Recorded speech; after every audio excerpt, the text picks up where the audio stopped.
Welcome to week 4 of semester 2. This week is a full week. We got All Meet Monday and then ABAB. To start off this week, we are going to start a new chapter, chapter 5 in Gatsby. Before we start reading, we have a warm-up prompt. You're going to tell me, and obviously thinking about this in the context of the story we've been looking at, what is the difference between lust versus love? Can you tell the difference if there is one? And can you feel both lust and love for somebody in a healthy way? Kind of think back to what we've seen so far with Gatsby and Daisy and tell me what you think. So, as we are reading chapter 5, we're going to look at symbolism. Symbolism is all throughout the book of The Great Gatsby, but we see a lot of it in chapter 5. Fitzgerald develops a lot of key symbols in chapter 5 specifically, and when we fully analyze all those symbols, we will be looking at them throughout the whole book, but when you use this graphic organizer, it'll help you understand them just a little bit more. So what you're going to do is for every symbol that I provide for you on the left, you are going to read that excerpt and then answer the analysis questions that are right below it. So for the first one, you're looking at Gatsby's mansion.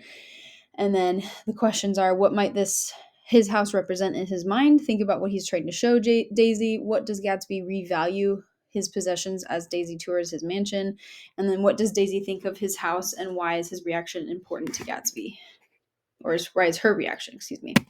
The second one would be the shirts. This one, at first glance, when you read it, like, what's the deal? Why are they talking about shirts? Why is he throwing the shirts? So you're going to read through that excerpt and then tell me, why is Daisy crying over the shirts?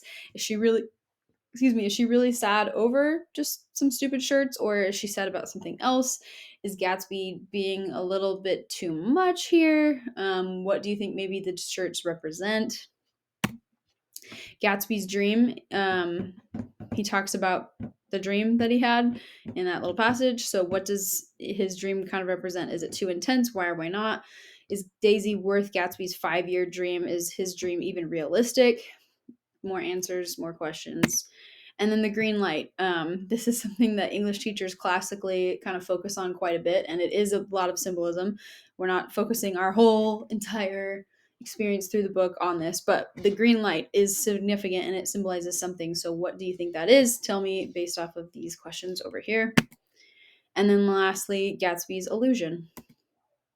So the plan for Tuesday, Wednesday is that we are going to finish chapter 5 and then watch the scenes, take a break, start chapter 6.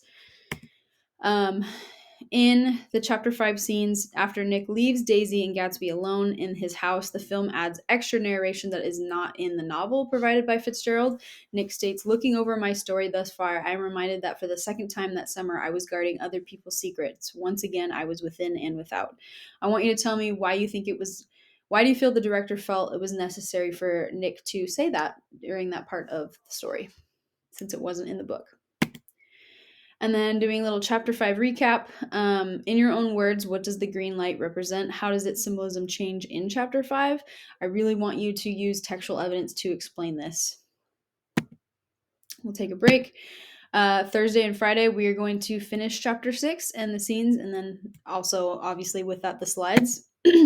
For a warm-up prompt, I want you to tell me, can you escape, quote unquote, your past and truly make a new identity for yourself like Gatsby did? Or are reputations in history just too ingrained for somebody to truly, truly make a fresh start?